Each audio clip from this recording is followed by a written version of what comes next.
빨리 타. 지하 주차장 어둠 속에서 검은 세단의 문이 활짝 열렸습니다. 포위된 여자를 향해 낯선 남자가 손을 내밀었습니다. 내 개인 경호 비서가 되어줄 수 있나? 그 한마디가 두 사람의 운명을 완전히 바꿔놓았습니다. 복수를 꿈꾸던 전직 기자와 정의를 갈망하던 국회의원. 가짜 신분으로 시작된 위험한 동행이 거대한 권력의 그림자를 흔들기 시작합니다. 오늘의 사연 시작합니다. 지하 주차장의 차가운 콘크리트 바닥에 윤서의 발걸음 소리가 메아리쳤습니다. 어둠 속에서 희미하게 빛나는 비상등만이 그녀의 창백한 얼굴을 비추고 있었습니다. 손에 쥔 USB를 더욱 꽉 움켜쥐며 윤서가 뒤를 돌아봤습니다. 이제 도망칠 곳도 없겠네. 낮고 차가운 남자의 목소리가 주차장 전체에 울려 퍼졌습니다. 검은 정장을 입은 남자들이 기둥 뒤에서 하나둘씩 모습을 드러냈습니다. 앞에서도 뒤에서도 측면에서도 나타나는 그들의 모습에 윤서의 심장이 빠르게 뛰기 시작했습니다. USB만 내놓으면 깨끗하게 보내줄게. 오 사장이 천천히 걸어 나오며 손을 내밀었습니다. 그의 얼굴에는 승리를 확신하는 냉소적인 미소가 떠올라 있었습니다. 이 안에 뭐가 들어있는지 알고 있겠지? 윤서가 USB를 더욱 꽉 쥐며 입술을 깨물었습니다. 당신들이 얼마나 더러운 짓을 했는지 다 들어있어. 그래서 어쩌겠다는 거야? 오 사장이 한 걸음 더 다가서며 비웃었습니다. 누가 믿어줄 것 같아? 도망자인 내 말을? 윤서의 등에서 식은땀이 흘러내렸습니다. 사방에서 포위해오는 남자들의 발걸음 소리가 점점 가까워졌습니다. 그때 지하 주차장 입구에서 엔진 소리가 요란하게 울려 퍼졌습니다. 검은 세단이 급격히 미끄러져 들어오며 포위망 한복판으로 돌진했습니다. 남자들이 놀라서 뒤로 물러서며 소리쳤습니다. 뭐야? 차다. 세단이 급정거하며 뒷좌석 문이 활짝 열렸습니다. 안에서 단정한 정장을 입은 중년 남성이 윤서를 향해 손을 내밀었습니다. 빨리 타. 강태준의 목소리는 짧고 단호했습니다. 윤서가 잠시 망설이는 사이 오 사장이 소리쳤습니다. 저 차를 막아. 남자들이 달려들기 시작했습니다. 윤서가 본능적으로 몸을 던져 세단에 뛰어들었습니다. 문이 닫히자마자 차가 급발진했습니다. 누구세요? 차 안에서 숨을 고르며 윤서가 물었습니다. 강태준이 앞을 바라보며 대답했습니다. 국회의원 강태준이야. 국회의원? 윤서의 눈이 커졌습니다. 운전석의 보좌관이 백미러로 뒤를 확인하며 말했습니다. 의원님, 뒤에서 따라오고 있습니다. 강태준이 창밖을 내다보며 생각에 잠겼습니다. 윤서가 조심스럽게 입을 열었습니다. 왜 저를 도와주시는 거죠? 나도 그들이 누군지 안다. 강태준의 얼굴에 굳은 표정이 떠올랐습니다. 당신이 가진 게 뭔지도. 윤서가 USB를 꽉 쥔 손을 내려다봤습니다. 강태준이 그녀를 바라보며 말했습니다. 내 개인 경호 비서가 되어줄 수 있나? 비서요? 비공식 인턴이지. 가명을 쓰고. 윤서가 잠시 망설였습니다. 강태준이 진지하게 말했습니다. 지금 당신에게 필요한 건 방패야. 나는 정보가 필요하고. 차가 한강대교를 건너며 도심의 불빛이 창문을 스쳐 지나갔습니다. 윤서가 고개를 끄덕였습니다. 알겠습니다. 다음 날 아침 8시 윤서는 완전히 다른 모습으로 여의도 국회의원회관 앞에 서 있었습니다. 단정한 블라우스에 검은 정장 치마 그리고 안경까지 쓴 그녀의 모습은 어제에 쫓기던 여자와는 완전히 달랐습니다. 김지수 씨죠? 강태준이 회관 입구에서 그녀를 맞았습니다. 윤서가 고개를 숙여 인사했습니다. 네, 잘 부탁드리겠습니다. 이쪽으로 오세요. 강태준이 앞서 걸으며 설명했습니다. 개인 수행팀 소속으로 출입증을 만들었어요. 정식 직원은 아니지만 문제 없을 겁니다. 로비를 지나며 여러 사람들이 그들을 지나쳤습니다. 윤서가 자연스럽게 강태준의 뒤를 따랐습니다. 엘리베이터에서 강태준이 작은 목소리로 말했습니다. 일단 적응부터 하세요. 의심받지 않게. 알겠습니다. 5층에서 내려 복도를 걸으며 강태준이 사무실 문을 열었습니다. 안에서 30대 후반의 남성이 서류를 정리하고 있었습니다. 이정훈 수석보좌관이에요.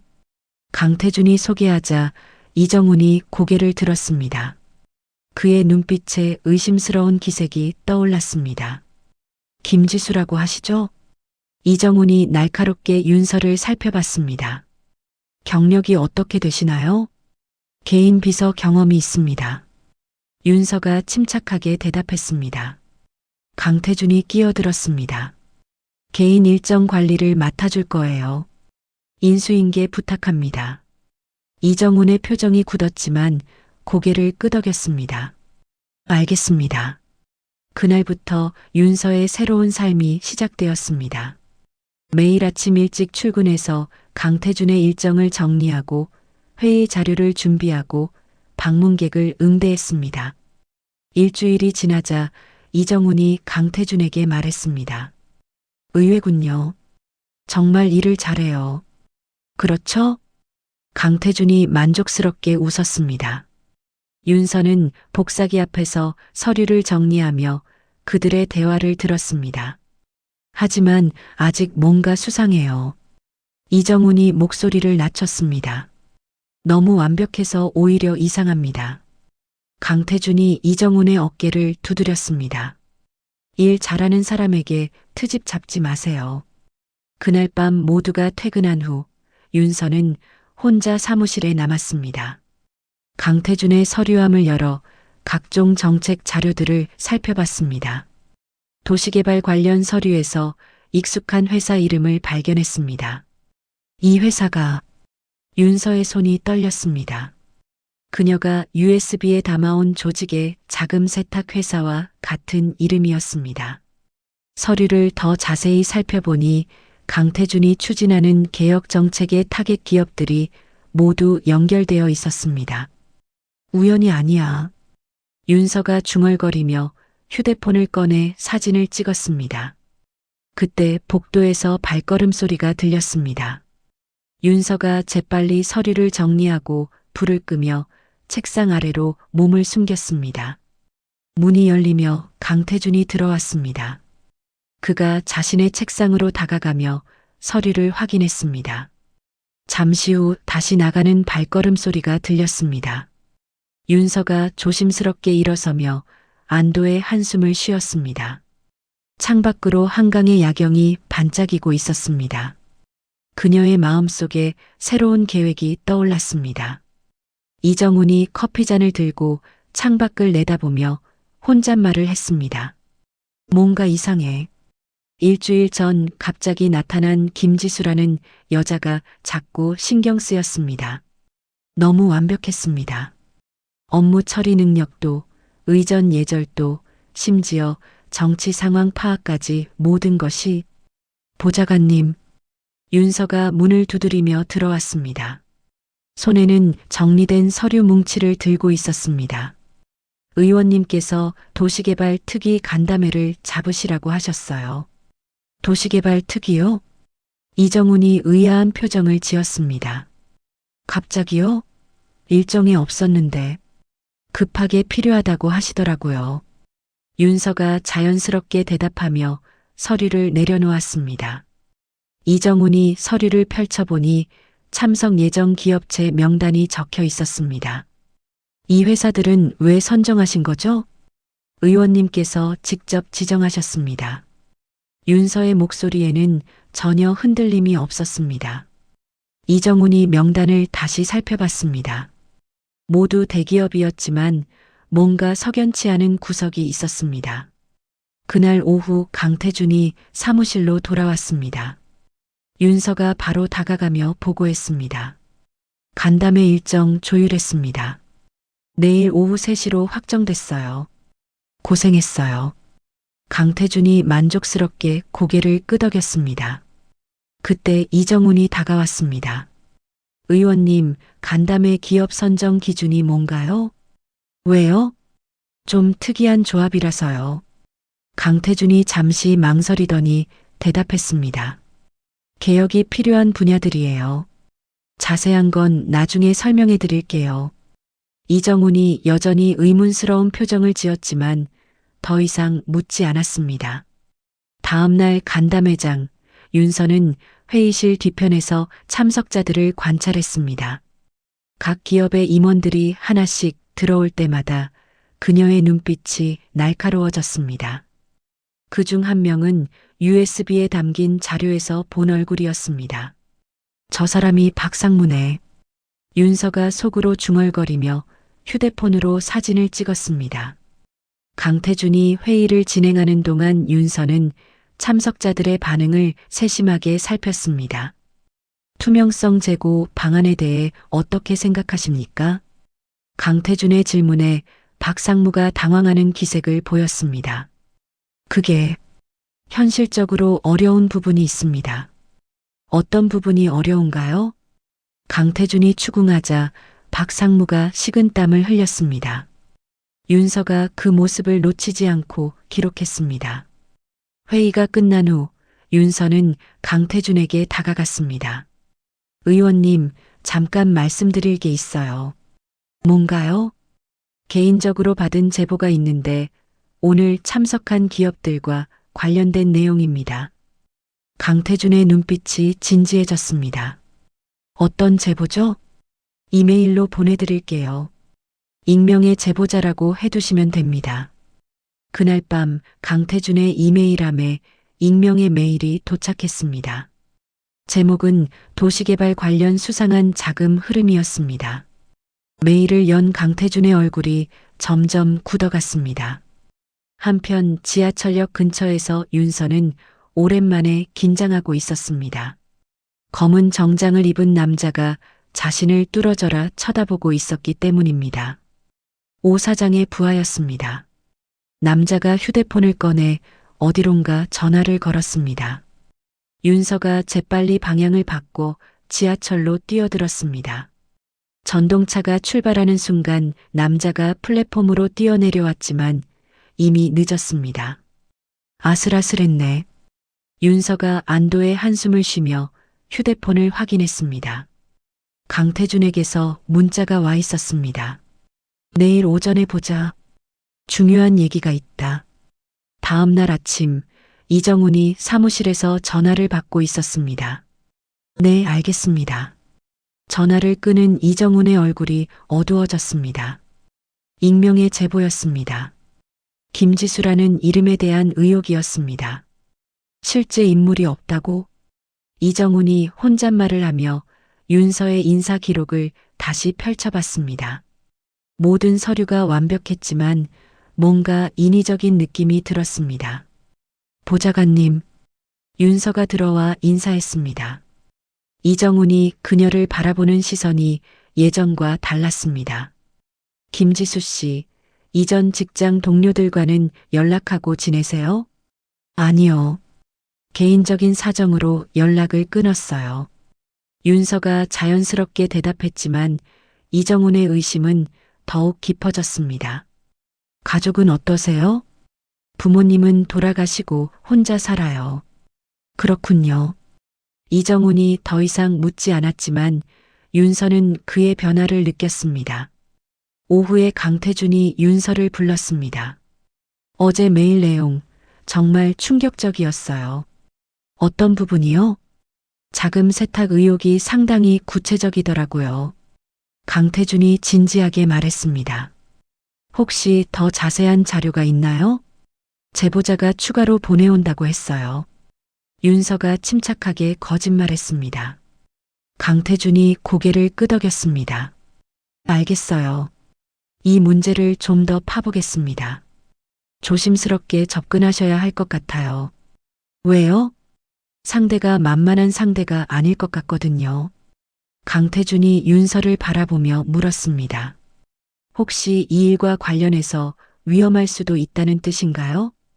그럴 가능성이 있어요.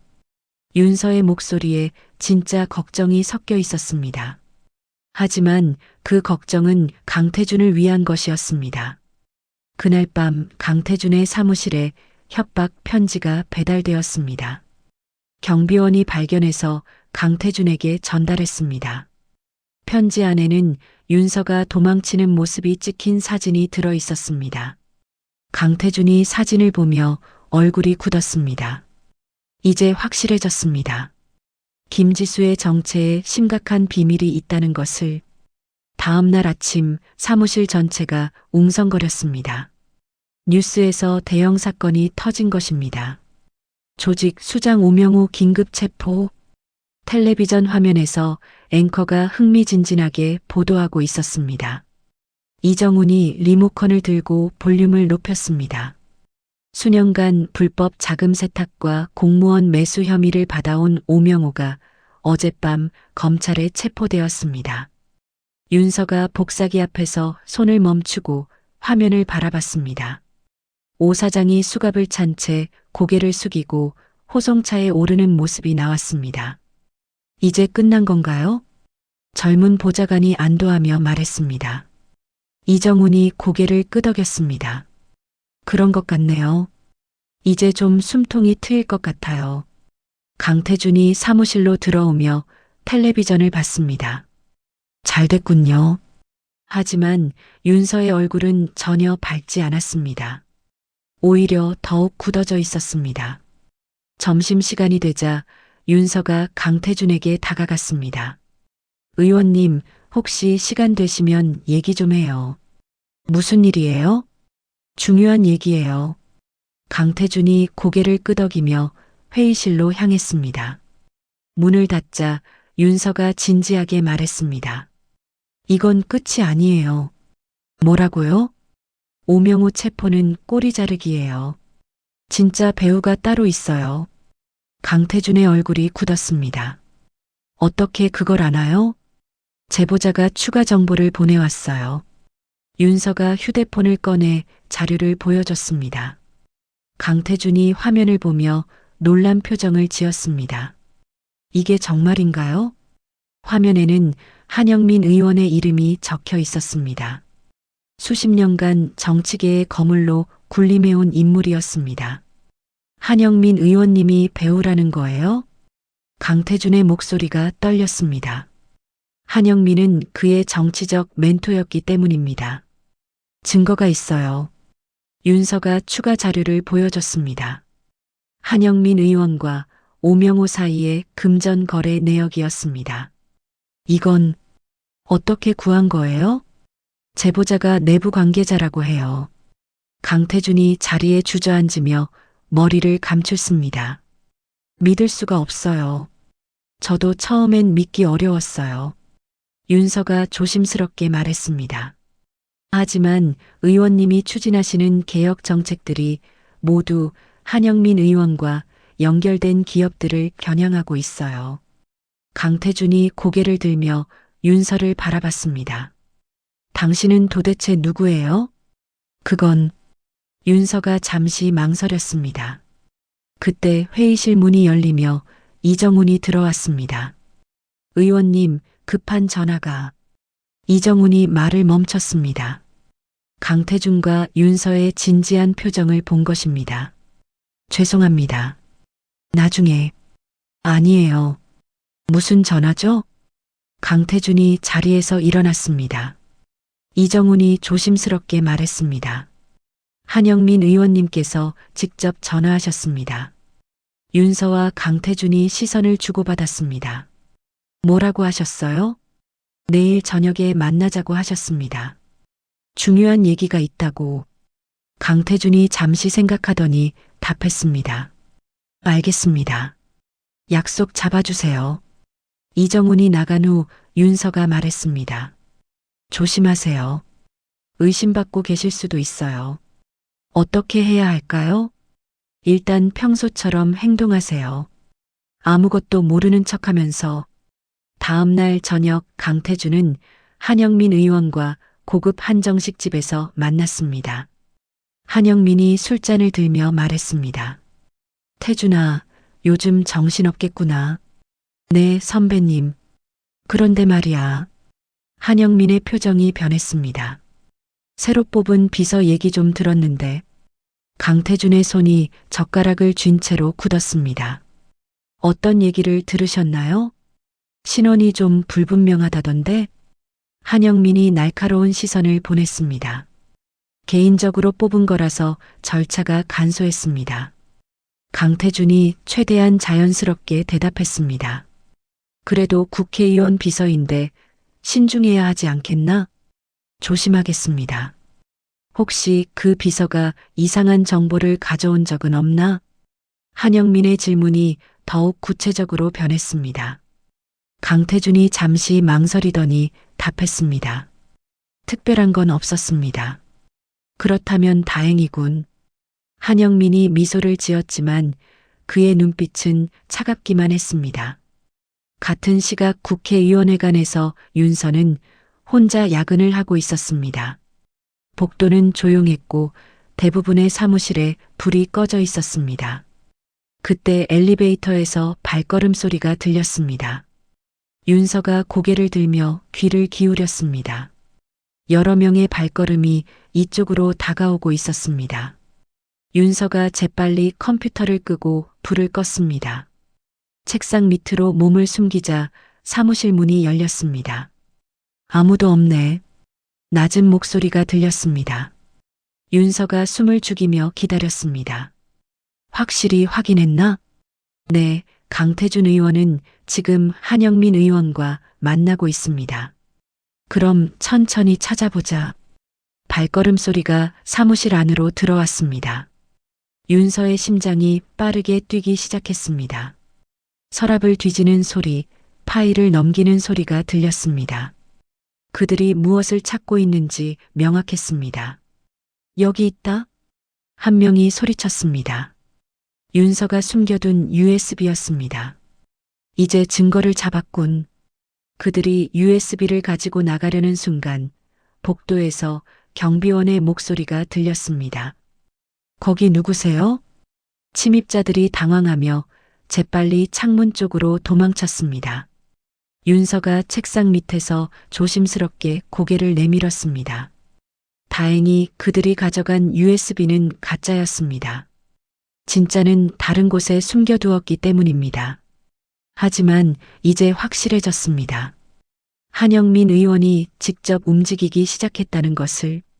며칠 후 강태준이 사무실에 출근하자 윤서가 다급하게 다가왔습니다.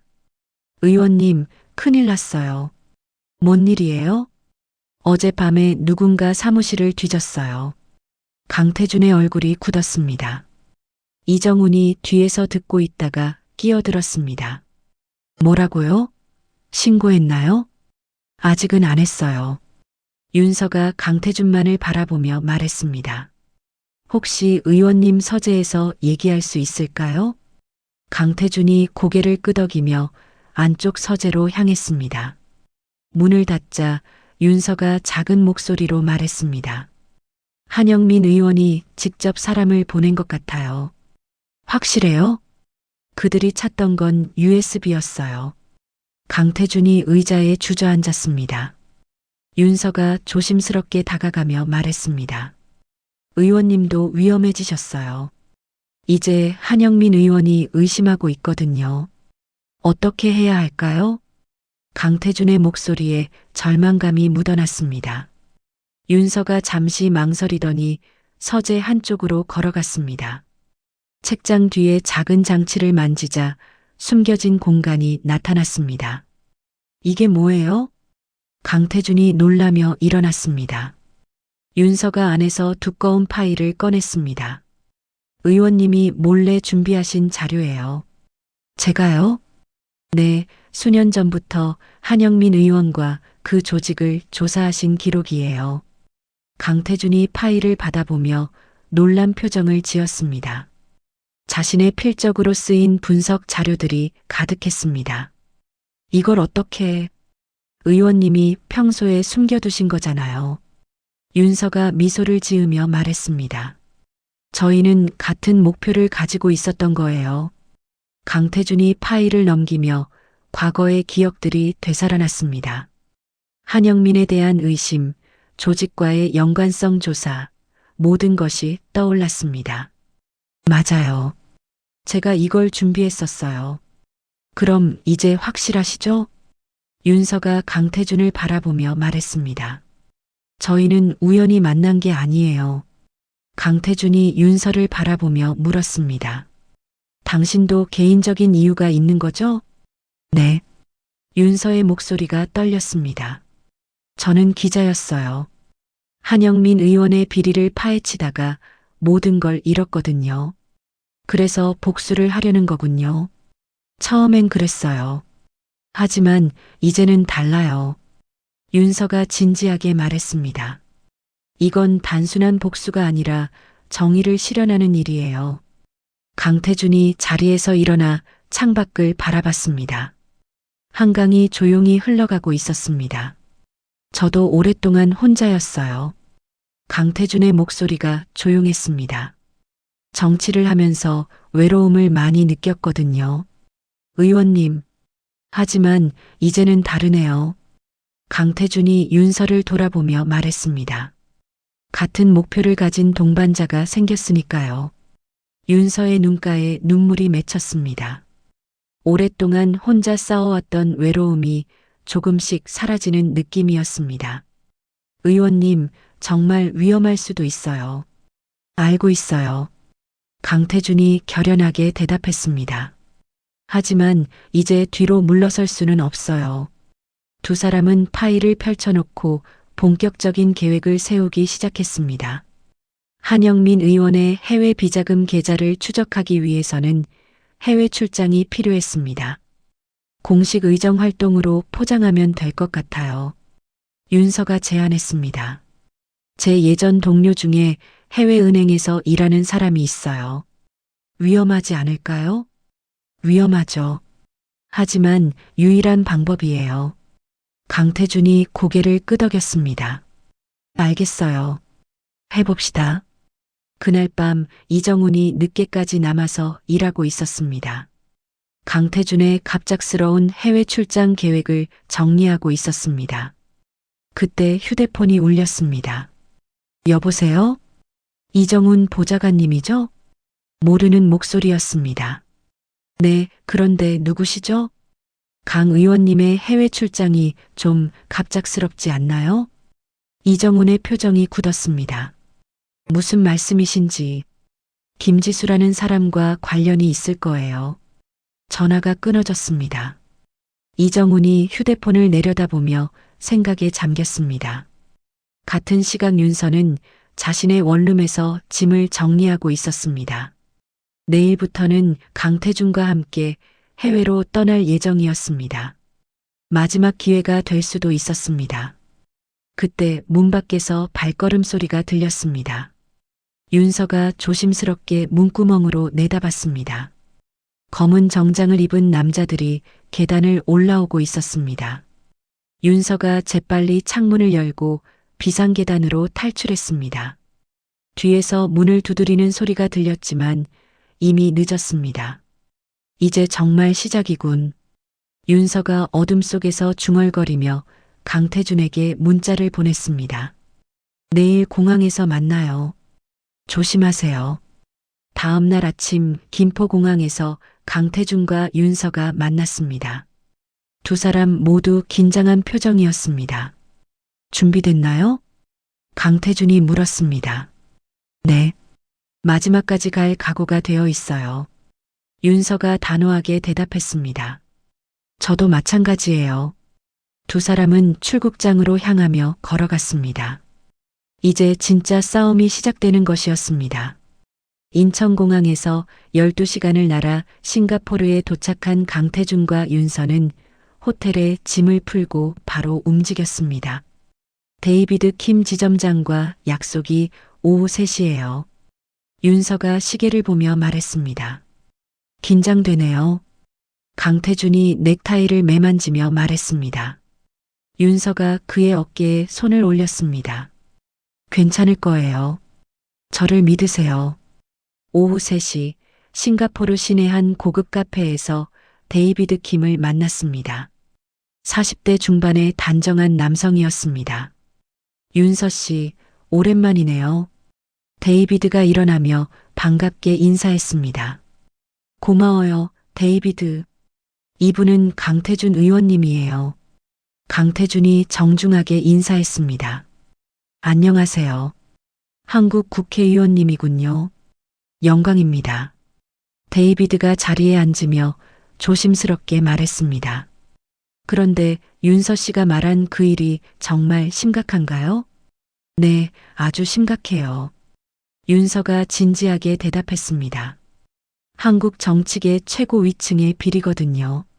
데이비드가 잠시 고민하더니 입을 열었습니다. 사실 저도 의심하고 있었어요. 뭐요? 한영민이라는 분의 계좌 거래가 너무 이상했거든요. 강태준과 윤서가 시선을 주고받았습니다. 어떻게 이상했나요? 금액이 너무 크고 거래 패턴도 일반적이지 않았어요.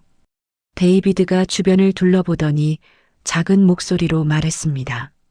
하지만 증거를 제공하는 건 제 경력에 치명적일 수 있어요. 윤서가 그의 손을 잡으며 말했습니다.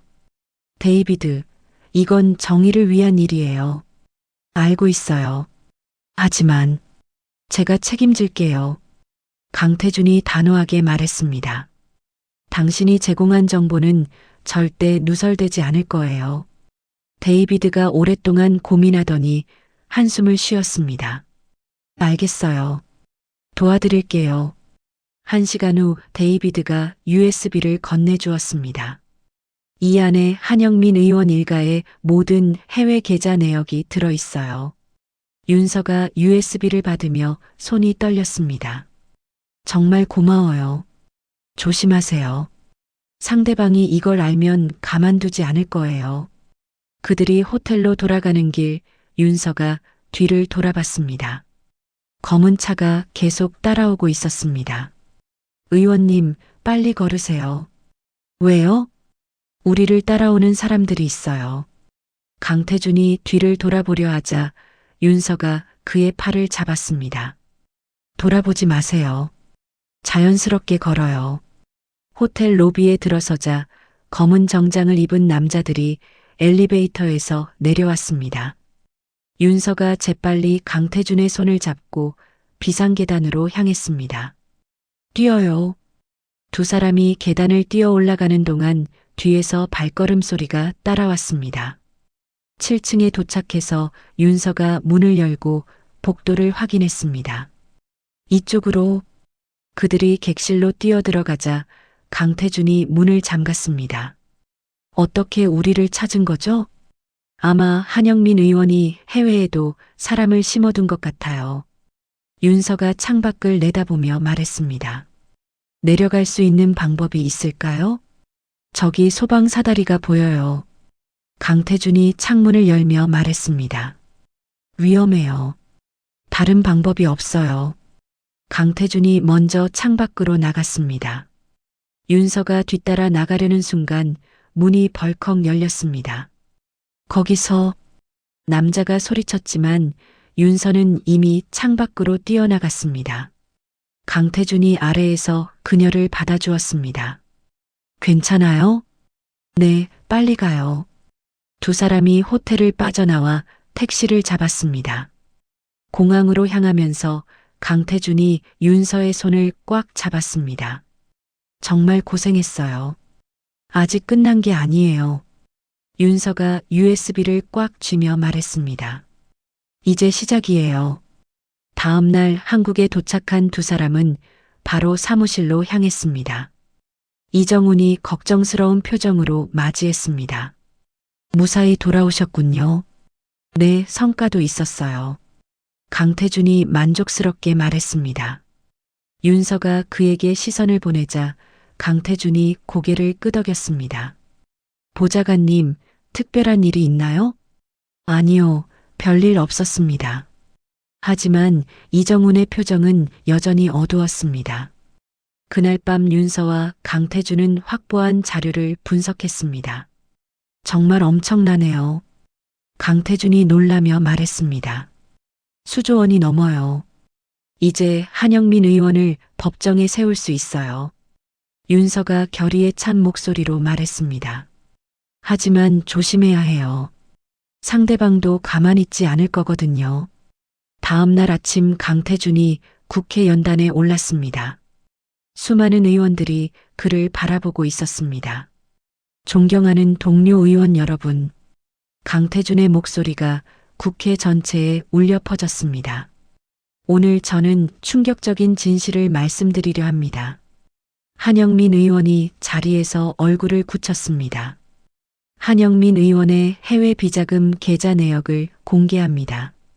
국회가 술렁이기 시작했습니다. 윤서는 방청석에서 그 모습을 지켜보며 마침내 복수가 시작되었음을 느꼈습니다. 강태준의 폭로 발언이 끝난 지 이틀 후 언론은 완전히 뒤바뀐 보도를 내보내기 시작했습니다. 국회의원 강태준, 가짜 비서 고용 의혹. 텔레비전 화면에서 앵커가 자극적인 제목으로 뉴스를 시작했습니다. 사무실에 모인 보좌관들의 얼굴이 굳어졌습니다. 강태준 의원이 개인 복수를 위해 신분을 위조한 여성을 비서로 채용했다는 의혹이 제기되었습니다. 이정훈이 리모컨을 꽉 쥐며 볼륨을 높였습니다. 화면에는 윤서의 과거 사진들이 나오고 있었습니다. 해당 여성은 김지수라는 가명을 사용했으며 실제 신원은 전직 기자 윤서로 밝혀졌습니다. 윤서가 복사기 앞에 서서 화면을 바라봤습니다. 자신의 얼굴이 전국에 공개되는 순간이었습니다. 이 여성은 현재 조직범죄 연루 의혹으로 수사기관의 추적을 받고 있는 것으로 알려졌습니다. 강태준이 급하게 사무실로 들어왔습니다.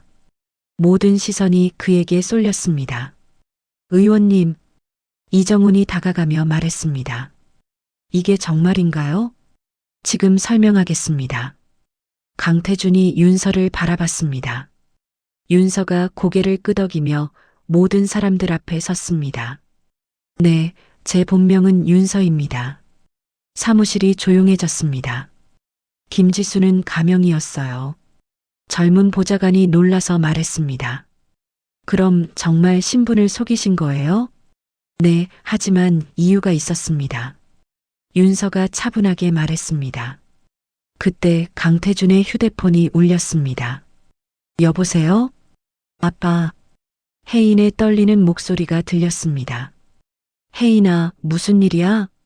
학교에 이상한 사람들이 와서 나한테 질문했어. 강태준의 얼굴이 창백해졌습니다. 어떤 질문? 아빠가 나쁜 사람이냐고 물어봤어. 무서웠어. 지금 어디 있어? 집에 와 있어. 절대 혼자 나가지 마. 아빠가 금방 갈게. 강태준이 전화를 끊고 윤서를 바라봤습니다. 윤서의 얼굴에도 죄책감이 떠올랐습니다. 의원님, 혜인이 때문에 그만둘게요. 뭐라고요? 제가 의원님과 혜인이한테 피해만 주고 있어요. 강태준이 윤서의 앞에 섰습니다. 지금 포기하면 모든 게 헛수고가 돼요. 하지만 혜인이가 제가 지킬 거예요. 딸도 당신도. 이정훈이 두 사람의 대화를 듣고 있다가 끼어들었습니다. 의원님, 정말 위험해지셨어요. 알고 있어요. 그럼 이제 그만하세요. 윤서 씨를 보내고 한영민 의원께 사과하세요. 이정훈의 목소리에 간절함이 묻어났습니다. 그러면 모든 게 끝나요. 강태준이 잠시 망설였습니다. 딸의 안정과 정의 사이에서 고민하는 아버지의 모습이었습니다. 윤서가 조용히 말했습니다. 의원님, 저는 괜찮아요. 뭐가 괜찮아요? 혼자서도 할 수 있어요. 의원님은 혜인이를 지키세요. 강태준이 고개를 저었습니다. 안 돼요. 혼자서는 불가능해요. 하지만 우리가 함께해야 이길 수 있어요. 그날 저녁 강태준이 집에 돌아가자 혜인이 안방에서 나왔습니다. 평소보다 창백한 얼굴이었습니다. 아빠, 정말 나쁜 일 한 거야? 아니야. 강태준이 무릎을 꿇고 혜인의 눈을 바라봤습니다. 아빠는 옳은 일을 하고 있어. 그럼 왜 사람들이 그렇게 말하는 거야? 나쁜 사람들이 아빠를 방해하려고 거짓말을 하는 거야. 혜인이 아버지의 손을 잡았습니다. 무서워. 괜찮아. 아빠가 지켜줄게. 강태준이 딸을 꽉 안아주며 말했습니다. 하지만 그의 마음속에는 깊은 고민이 자리 잡았습니다. 같은 시각 윤서는 새로운 숙소에서 뉴스를 보고 있었습니다. 자신에 대한 보도가 계속 나오고 있었습니다. 전직 기자 윤서, 조작된 증거로 무고한 정치인 모함 의혹, 변호사 D의 인터뷰가 나왔습니다. 이 여성은 개인적인 원한으로 정치인을 이용한 것으로 보입니다. 윤서가 주먹을 꽉 쥐었습니다. 모든 것이 거꾸로 뒤바뀌고 있었습니다. 휴대폰이 울렸습니다. 강태준에게서 온 문자였습니다. 포기하지 마세요. 내일 기자회견을 열겠습니다. 윤서가 문자를 보며 눈물이 났습니다. 혜인이의 안전을 걱정하면서도 자신을 믿어주는 강태준이 고마웠습니다. 다음 날 아침 한영민 의원의 사무실에서는 축배를 들고 있었습니다. 잘했어, 변호사님. 한영민이 만족스럽게 웃었습니다. 이제 강태준은 끝났지. 네, 여론도 완전히 돌아섰습니다. 변호사 D가 자신만만하게 대답했습니다. 그 여자도 더 이상 숨을 곳이 없을 거예요. 하지만 그들은 몰랐습니다. 윤서에게 마지막 히든 카드가 남아있다는 것을. 다음 날 아침 강태준이 병원에서 퇴원했습니다. 며칠간의 과로와 스트레스로 쓰러졌던 것입니다. 윤서가 병원 로비에서 그를 기다리고 있었습니다. 괜찮으세요? 네, 이제 괜찮아요. 강태준이 윤서를 바라보며 말했습니다. 마지막 결심을 했어요. 무슨 말씀이세요? 윤서가 조심스럽게 물었습니다. 강태준이 손에 든 작은 USB를 내밀었습니다. 이게 뭐예요? 진짜 증거예요. 윤서의 눈이 커졌습니다. 진짜요? 네, 제가 정말로 숨겨둔 마지막 자료예요. 어떤 내용인가요? 한영민 의원뿐만 아니라 조직 전체를 무너뜨릴 수 있는 완전한 증거들이에요. 윤서가 USB를 받으며 손이 떨렸습니다. 이걸로 정말 끝낼 수 있을까요? 할 수 있어요. 하지만 조건이 있어요. 어떤 조건이요? 강태준이 진지하게 말했습니다. 기자회견에서 당신의 진짜 이야기를 해야 해요. 제 이야기를요? 네, 윤서라는 진짜 이름으로 진짜 과거를 밝히고. 윤서가 잠시 망설였습니다. 그것은 완전히 다른 삶을 의미했습니다. 무서우시죠? 강태준이 그녀의 어깨에 손을 올렸습니다. 하지만 이제는 숨지 말아요.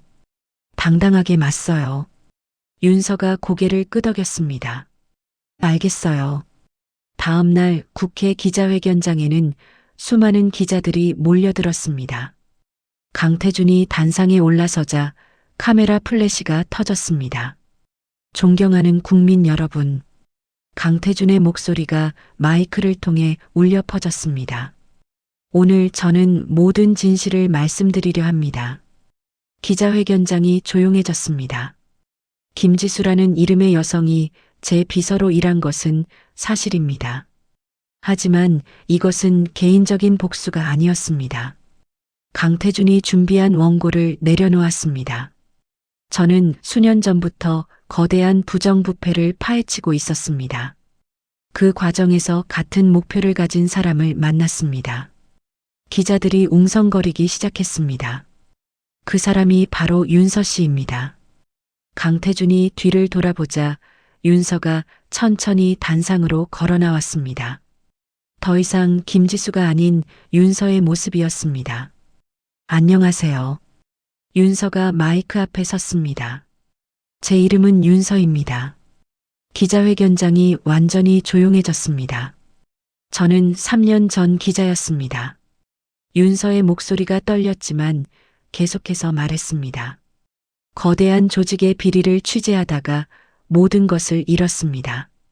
가족도, 직업도, 심지어 제 이름도 잃었습니다. 기자들이 숨죽이며 들었습니다. 하지만 포기할 수 없었습니다. 윤서가 USB를 들어 올렸습니다. 이 안에는 한영민 의원과 조직의 모든 비리 증거가 들어 있습니다. 정치권 스캔들 파일, 불법 정치자금, 모든 것이 다 있습니다. 기자회견장이 술렁거렸습니다. 윤서가 계속 말했습니다. 저는 복수를 원했습니다.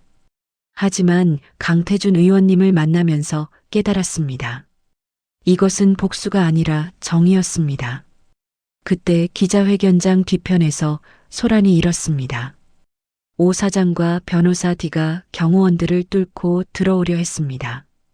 저 발표를 중단하라. 변호사 D가 소리쳤습니다. 하지만 이미 늦었습니다. 윤서가 USB의 내용을 공개한 후였고 경찰들이 그들을 체포하고 있었습니다. 이제 끝났어요. 윤서가 강태준을 바라보며 말했습니다. 네, 정말 끝났네요.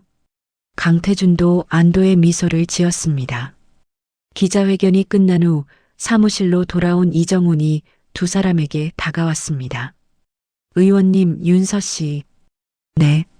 정말 죄송합니다. 이정훈이 깊게 고개를 숙였습니다. 의심했던 것을 용서해 주세요.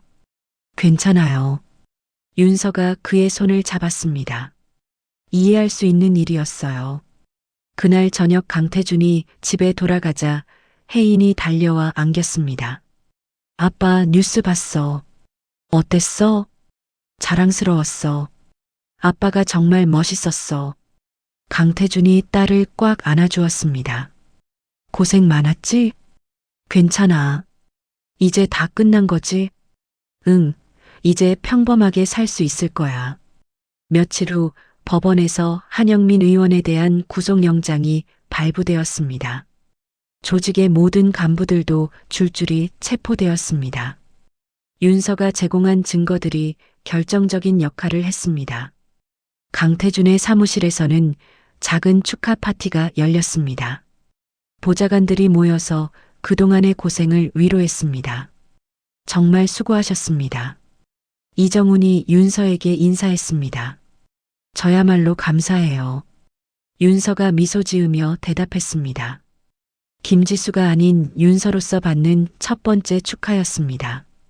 강태준이 윤서에게 다가와 말했습니다. 이제 어떻게 할 건가요? 새로운 시작을 해보려고요. 좋은 생각이에요. 두 사람은 창밖을 바라보며 한강의 야경을 감상했습니다.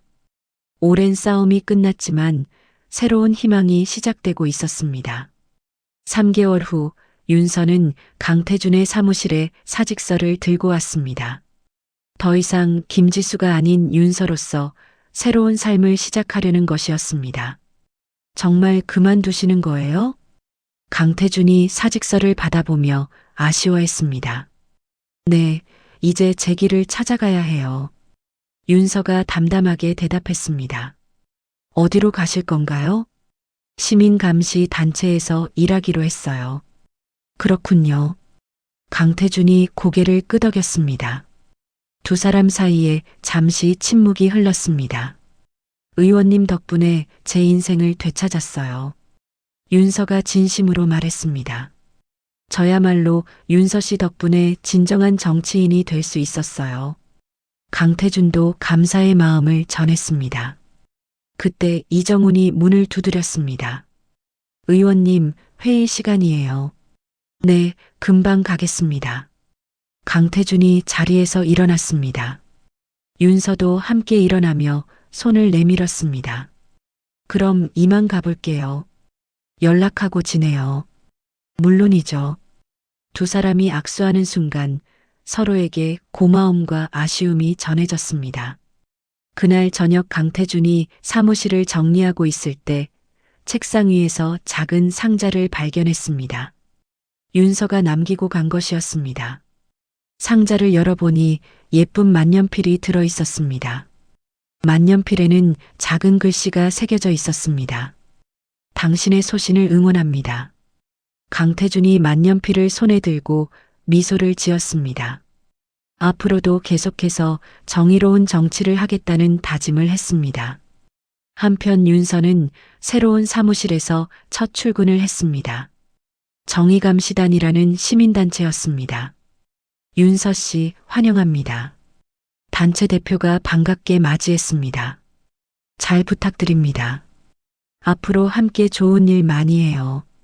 윤서가 자신의 자리에 앉아 컴퓨터를 켰습니다. 화면에는 새로운 제보 메일들이 가득했습니다. 또 다른 부정부패 사건들이었습니다.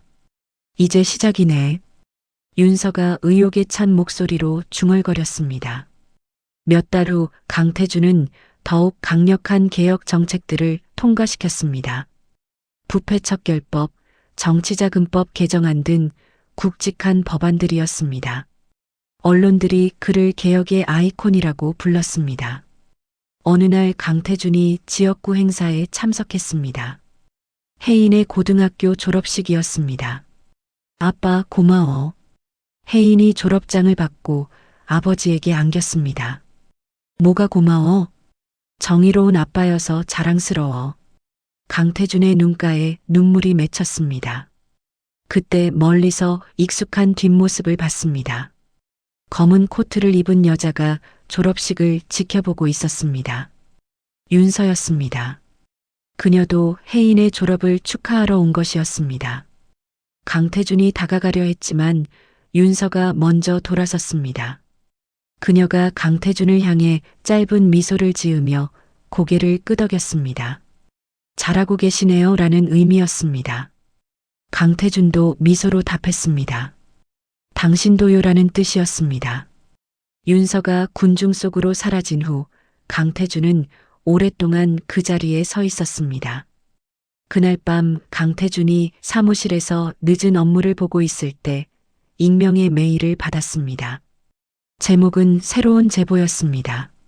메일을 열어보니 어떤 대기업의 수상한 회계 조작 정황이 담겨 있었습니다. 발신자는 더벌류였습니다. 강태준이 미소를 지었습니다. 윤서가 보낸 것임을 직감했습니다. 그녀는 새로운 곳에서 계속해서 정의를 위해 싸우고 있었습니다. 강태준이 책상에서 만년필을 꺼내 답장을 썼습니다. 정보 잘 받았습니다. 함께 끝까지 가겠습니다. 팁. 2년이 흘렀습니다. 윤서는 정의감시단의 핵심 멤버가 되어 여러 부정부패 사건을 폭로했습니다. 더 이상 도망자가 아닌 당당한 정의의 투사였습니다. 강태준은 재선에 성공하여 국정감사위원장이 되었습니다. 혜인은 대학생이 되어 아버지의 일을 도우며 정치학을 공부하고 있었습니다. 어느 봄날 오후 강태준이 국회 산책로를 걸으며 휴대폰으로 메시지를 확인했습니다. 더벌유로부터 온 새로운 제보였습니다. 그는 하늘을 올려다보며 생각했습니다. 내 비서인 척해라는 한마디로 시작된 인연이 이렇게 오래 갈 줄 몰랐습니다. 비록 같은 공간에 있지는 않지만 두 사람은 여전히 정의라는 같은 목표를 향해 나아가고 있었습니다. 서로 다른 길에서 서로 다른 방식으로 하지만 같은 마음으로 강태준이 만년필을 꺼내 답장을 쓰기 시작했습니다. 앞으로도 계속될 그들의 동행을 위해서